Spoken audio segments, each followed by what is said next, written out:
Pemirsa Tegar TV dimanapun Anda berada, kita lanjutkan dialog spesial kita bersama Wakil Pemimpin Wilayah Perum Bulog Kanwil Lampung, Bapak Lili Nurholis, didampingi oleh Bapak Harme Indra Pohan, Manajer Pengadaan Perum Bulog Lampung. Banyak hal yang sudah disampaikan oleh Pak Lili maupun Pak Harme terkait soal kinerja Bulog, terutama soal penyerapan.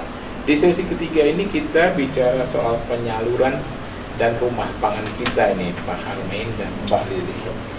Sebelum ke Pak Lili, ini saya tertarik dengan ini, Pak Harme, soal penyaluran ya. Selain penyerapan juga penyaluran. Ini betul. Gimana posisinya atau bagaimana? Selain. Jadi Pak, intinya di mana kita ada penyerapan pasti ada penyaluran. Kalau kita hanya penyerapan, terus kita mau nyalurkannya gimana? Iya, betul. Jadi kalau dulu kita ada penyaluran tetap raskin, ya, jadi barang itu kita penyerapan langsung ada penyaluran. Nah sekarang ini karena penyaluran Bulog itu tidak ada yang tetap, nah bahkan sekarang ini ada namanya penyaluran kita itu singkatannya KPSH Pak. Singkatan KPSH itu kepanjangannya ketersediaan pasokan stabilitas harga. Nah berasnya yang kita beli yang medium tadi, nah itu akan kita salurkan di program KPSH. Program KPSH yang diberikan oleh Mendak ke Kementerian. Nah beras KPSH itulah yang kita sebar, yang kita operasi pasarkan ke daerah-daerah yang membutuhkan. Nah, jadi salurannya itu adalah program KPSH tersebut. Nah, selain program KPSH, kita juga ada namanya penyaluran itu seperti bencana alam. Bencana alam, betul. Kerawanan pangan. Bantuan sosial gitu ya, Pak. Bantuan sosial, iya. Nah, itu dengan adanya dasar ataupun perintah terpusat ataupun daerah yang ke kita, dan kita siap untuk melakukan bantuan tersebut. Nah, selain bantuan, kita kan ada juga yang saya bilang tadi, Bulog tidak hanya penugasan, tapi ada sektor bisnis atau komersial. Nah, jadi kami yang namanya penyerapan ada, penyalurannya bisnis penjualan bisnis komersial juga ada. Makanya kami ini udah bisa menjualnya tuh ke pasar tradisional maupun supermarket. Jadi di samping kita penugasan sebagai pelayan pemerintah, masyarakat, kami juga dari sektor BUMN, kita harus menyediakan profit atau keuntungan untuk Bulog. Nah, jadi beras itu jual yang medium untuk KPSH penugasan, beras premium ataupun komersil, nah itu untuk ke perusahaan. Termasuk ini ya Pak Lili, yang seperti kata Pak Lili itu penyalurannya ke daerah lain, kecuali Aceh tadi itu ya. Movement ya istilahnya ya. Cukup banyak juga itu berarti penyaluran ke berbagai daerah. Iya, betul. Di Sumatera ya. Iya.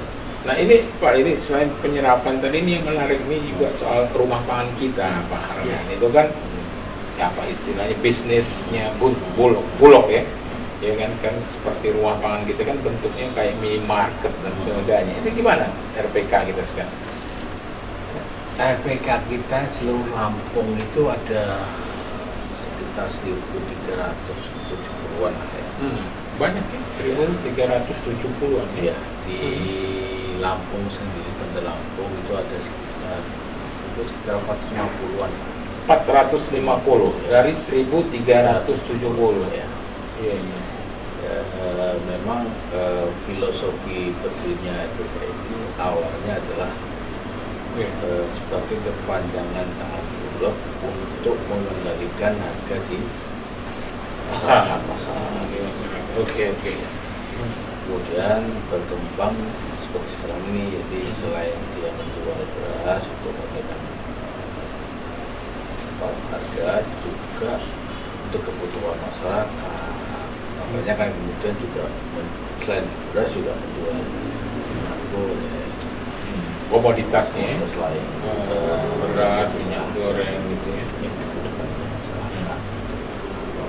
Itu soal harganya mekanisme pasar ya, bersaing lah ya. Bersaing ya.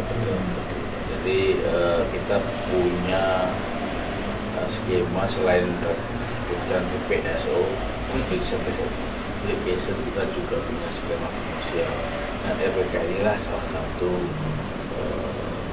pandangan tangan dari skema komersial itu. Sampai juga punya skema PSO untuk harga. Itu tersebar RPK itu tersebar di kabupaten kota di Iya, provinsi betul, Lampung. iya, betul. 1.370 tadi ya. Iya. Bandar Lampung 450-an sekitar gitu ya. Kabupaten kota yang lain cukup banyak itu ya. Lampung Banyak. Tengah barangkali. Hah? Data nggak begitu hafal, tapi ya kalau salah Lampung itu cuma 1.300.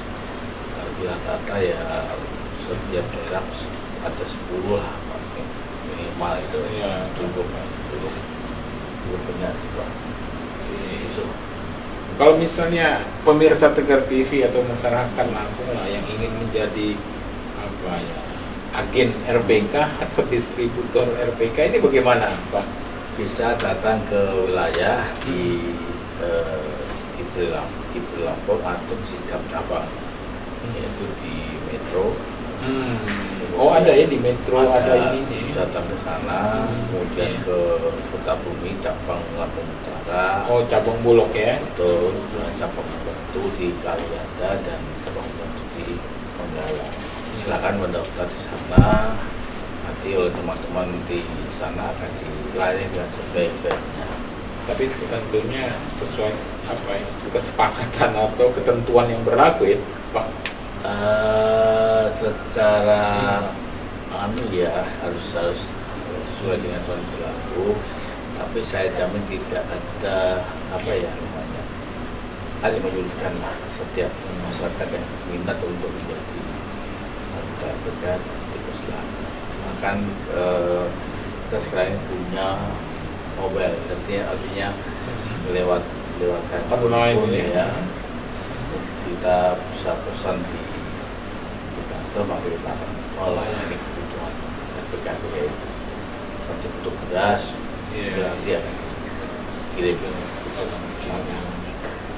Gitu ya kalau RPK ini. Benar itu termasuk ini Pak Armen beras kita dan sebagainya produksi Bulog sendiri atau bagaimana itu Pak Armen untuk di RPK itu? Jadi saya lebih luaskan lagi pengertian RPK ya Pak. Oke.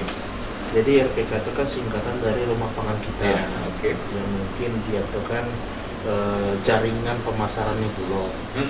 Jadi pemirsa Tegar TV Iya. yang mau mendaftar menjadi rekanannya Bulog. Rekanan ya Pak itu ya rekanan ya. Rekanannya Bulog atau mitra penyaluran. Mitra penyaluran ya. Mitra penyaluran Iya. ya Pak. Bisa mendaftarkan diri atau menjadi anggotanya Bulog. Itu namanya RPK. Jadi seperti agensinya Bulog lah. Iya. Nah, jadi produk yang bisa dijual dari RPK itu ialah produk yang disediakan oleh Bulog. Bulog betul. Karena Bulog itu identik dengan beras, Iya. jadi paling tidak menjual beras. Ya. Menjual beras karena kita tahu lah masyarakat Indonesia ini kalau nggak makan nasi nggak makan namanya. Iya, Kan betul. harus beras dulu. Betul Pak. Nah, di samping beras baru adalah minyak goreng, ada gula, ada tepung terigu, Iya, ada oh iya. nah yang bisa dijual. Dan RPK itu tidak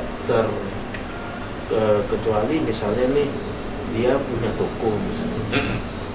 Nah, jadi tidak hanya individu. Misalnya pemirsa punya toko ataupun grosir pengen menjual beras Bulog, silakan datang ke Bulog, daftar menjadi RPK. Nah, kita nanti bukan lagi nama RPK kalau dia sudah punya toko.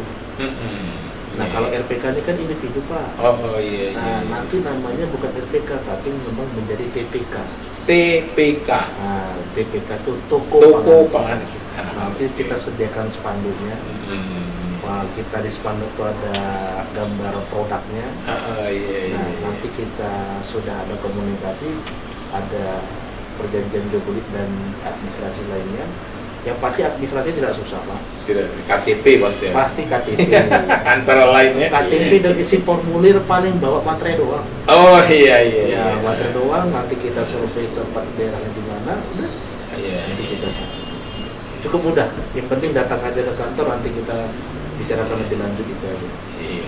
Karena Pak Lilit mungkin saja RPK atau TPK ini bisa jadi ya sumber bisnisnya masyarakat juga lah, barangkali gitu ya Pak Lilit.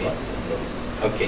Pak Harmain dan Pak Lili, kita lanjutkan pada sesi ketiga ini. Nggak terasa juga waktu jalan terus ini Pak Lili. Ya pemirsa Tegar TV dimanapun Anda berada, ini pembicaraan kita menarik bersama Pak Lili Nurholi, Wakil Pemimpin Wilayah Perum Bulog Lampung, bersama Pak Harmain Indra Pohan, Manajer Pengadaan Bulog Lampung. Kita akan lanjutkan pemirsa pada sesi terakhir, sesi keempat. Jangan kemana-mana pemirsa, tetap di Tegar TV.